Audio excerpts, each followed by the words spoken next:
کے مطابق زمین کی وارث ہمارے نیک اور صالح بندے ہوں گے، لیکن آج اگر بنظر غور جائزہ لیا جائے تو اسلامی ممالک کی جگہ کے حکمران اس پر پوری طرح سے کاربند نظر نہیں آتے۔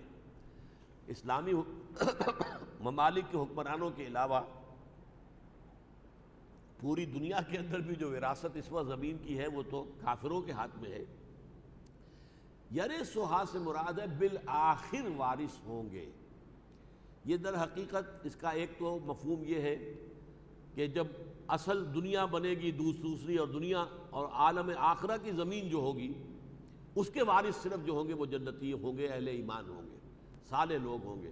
اور ایک مفہوم یہ بھی ہے کہ اس زمین میں سے آخری دور ایسا آئے گا اس زمین پر کہ پوری دنیا میں اللہ کے دین کا غلبہ ہو جائے گا اور یہاں سے کفر اور شرک کا خاتمہ ہو جائے گا۔ یہ بھی وقت آئے گا، اس کی خبریں دی ہیں محمد الرسول اللہ صلی اللہ علیہ وسلم نے کہ لا یبقى علی ظہر الارض بیت وبر ولا وبر الا ادخلہ اللہ کلمۃ الاسلام۔ اس زمین پر کوئی اینٹ گارے کا بنا ہوا گھر رہے گا اور نہ حیوانات کے بالوں کے بنے ہوئے کمبنوں کا کوئی خیمہ رہے گا جس میں اللہ کلمہ اسلام کو داخل نہ کر دے۔ تو پوری زمین کے وارث اہل ایمان ہو جائیں گے، اس زمین کے بھی قیامت سے قبل۔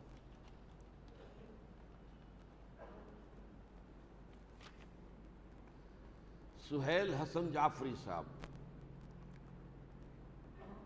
سب سے پہلے رسول اکرم کی روح پیدا کی گئی، اس کی تشریح کیجیے۔ میں نے تو وضاحت کر دی ہے کہ ارواح پہلے پیدا ہوئی تھی، ان میں سب سے پہلے روح جو ہے محمد الرسول اللہ صلی اللہ علیہ وسلم پیدا کی۔ اور مزید تشریح کیا ہے؟ لفظ سادات کی صحیح تشریح کیا ہے؟ ویسے تو عربی زبان میں السید جو کہتے ہیں وہ صرف مسٹر کے معنی میں آتا ہے، لیکن یہ کہ بہرحال سادات کا ایک تصور ہے۔ اور حضور کی صاحبزادی حضرت فاطمہ رضی اللہ تعالی عنہا اور حضرت علی سے جو اولاد ہوئی، ان کے دو صاحبزادے حضرت حسن اور حضرت حسین، ان کی جو اولاد ہے انہیں سادات کہا جاتا ہے۔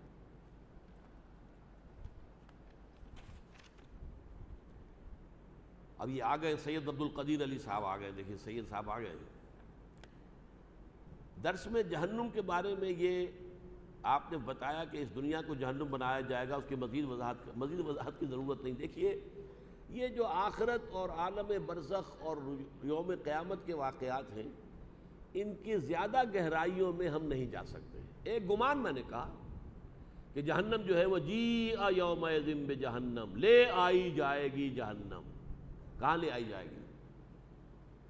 اذا دکت الارض دکا دکا وجاء ربک والملک صفا صفا وجیء یومئذ بجہنم یومئذ یتذکر الانسان وانى له الذکریٰ۔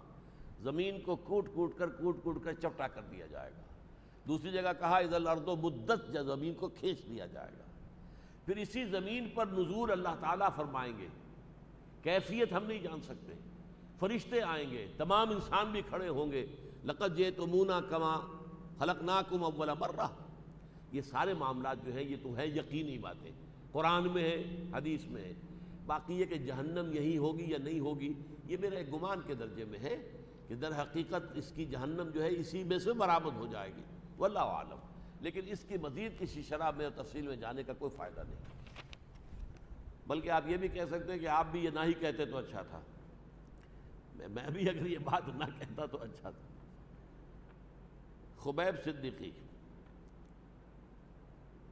روز قیامت اللہ تعالیٰ جو جسم عطا فرمائے گا، کیا اس جسم میں یہی یقیناً یہی روح ہوگی؟ اس میں روح اور اس کے ساتھ ہمارا نفس، جان، جو ہمارے حیوانی جو وجود ہے اس کے اندر اصل اس کی شے جان ہے۔ اب حیوانات کے اندر جان تو ہے، گدھے میں، گھوڑے میں، بلی میں کیا ہے؟ جان تو ہے، روح نہیں ہے۔ ہمارے اندر دو چیزیں ہیں، روح بھی ہے اور جان بھی ہے۔ روح اور جان یہ دونوں قبض کر لی جائیں گی اور پھر جو نیا جسم دیا جائے گا اس کے اندر ان کو ودیعت کر دیا جائے گا۔ یہ ہے وہ بات کہ جو قرآن مجید کے مطالعے سے سمجھ میں آتی ہے، واللہ عالم۔ اگر نہیں ہوگی تو وضاحت فرمائے، نہیں میں نے کہا ہوگی، یہ روح اس کے اندر شامل ہوگی۔ وسیم احمد صاحب،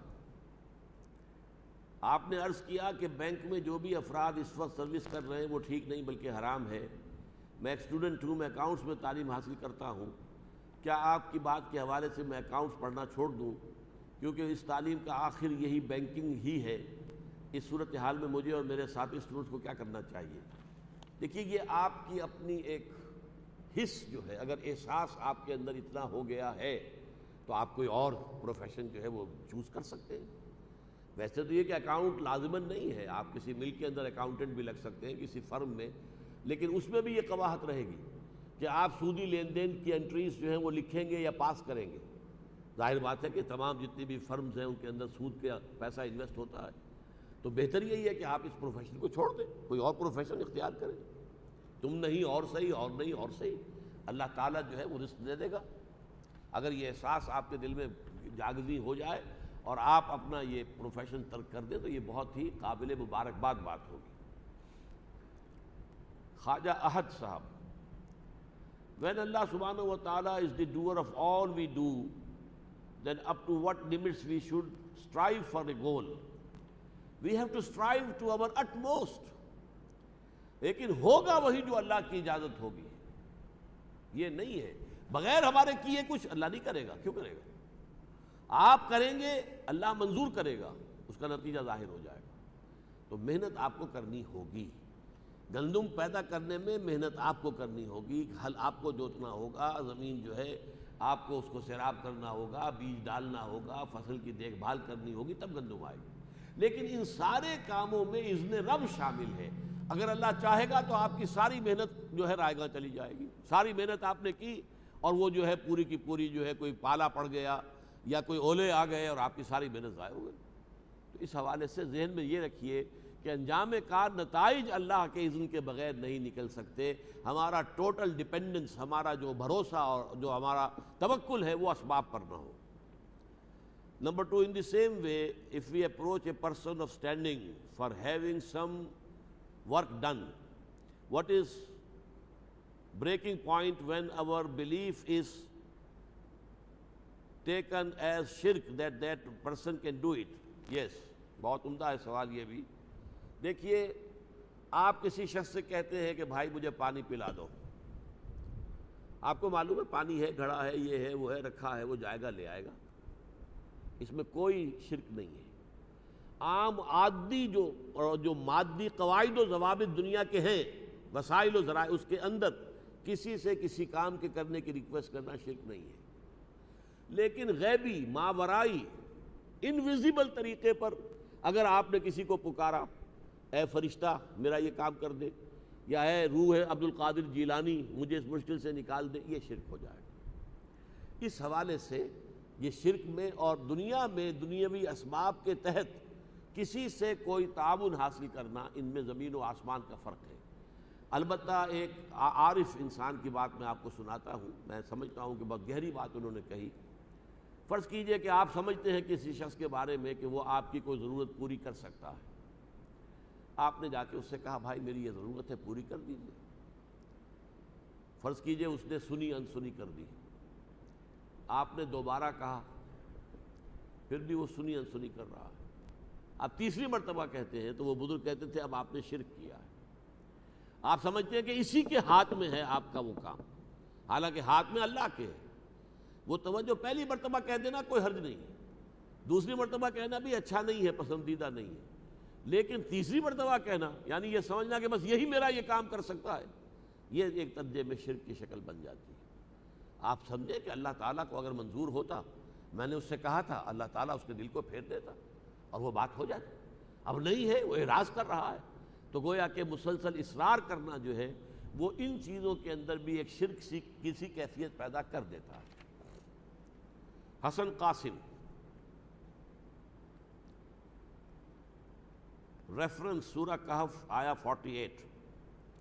ہمارے خیال سے پیدائش اول وہ ہے کہ جو اس وقت ہماری ہے، اور دوم جب ہم اللہ کے حضور حاضر ہوں گے، جبکہ آپ کے مطابق پہلی پیدائش روح کی ہے اور دوسری پیدائش انسان کی ہے۔ Kindly explain. اصل میں یہ نا کہ لفظ آیا ہے کما خلقناکم اول مرہ، لقد جئتمونا کما خلقناکم اول مرہ، اس پر غور کیجئے۔ یہ کما کا حق ادا نہیں ہوتا۔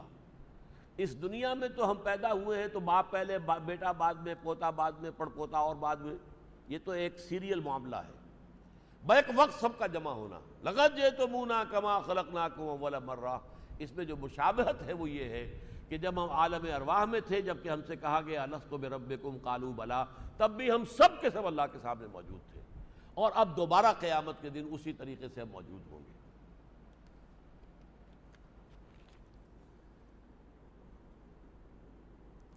محمد وسیم صاحب، میرا سوال یہ ہے کہ مدد صرف اللہ تعالیٰ سے مانگنی چاہیے؟ اگر ہم جیسا کہ سنتے اور کہتے ہیں یا علی مدد، کیا یہ بھی شرک میں داخل ہے؟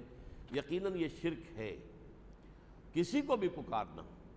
اور یہ اللہ کا شکر ہے کہ اگرچہ ہمارے ہاں جو بریلوی مکتب فکر ہے وہ یا محمد کہنے کو تو صحیح سمجھتے ہیں اور لکھتے بھی ہیں مسجدوں میں، لیکن یا محمد مدد کبھی نہیں کہتے ہیں. یہ اللہ کا شکر ہے. یہ ظلم جو ہے حضرت علی ہی پر ہوتا ہے رضی اللہ تعالی عنہ. اور حضور نے فرمایا بھی تھا کہ اے علی، تمہارے ساتھ وہی سلوک ہوگا جو میرے بھائی عیسیٰ کے ساتھ ہوا تھا. کچھ لوگوں نے ان کی محبت میں غلو کیا، انہیں خدا کا بیٹا بنا دیا. یہودیوں نے ان کی عداوت میں انتہا کی اور کہا کہ وہ تو جو ہے ولد الزنا ہے، اور یہ ہے اور وہ ہے، اور کافر ہے، مرتد ہے، اور سولی پر چڑھائے جانے کے قابل ہے. اس طرح حضرت علی کو کچھ لوگوں نے خدا بنا دیا. ہر چند خدا کی ذات نہیں ہے علی کی ذات، لیکن نہیں ہے ذات خدا سے جدا علی. اب یہ ایسے ایسے شاعرانہ خیالات جو ہیں، اور مشغول حق ہوں بندگی بو تراب میں، یہ غالب صاحب کہہ رہے ہیں. میں بو تراب جو ہے حضرت علی، جو حضور نے خطاب دیا تھا قم یا ابا تراب، تو وہ میں ان کی بندگی کرتا ہوں، اللہ کی نہیں، ان کی بندگی کرتا ہوں، اور ان کی بندگی کرنے میں اصل میں اللہ کی بندگی کر رہا ہوں. تو یہ در حقیقت مشرکانہ چیزیں ہیں جن سے اپنے آپ کو بچانا چاہیے. اچھا جناب، بہت شکریہ، سوالات پورے ہو گئے. الحمدللہ الذی ہدانا لہذا وما کنا لنہتدی لولا ان ہدانا اللہ. سبحانک اللہم وبحمدک نشہد ان لا الہ الا انت نستغفرک ونتوب الیک.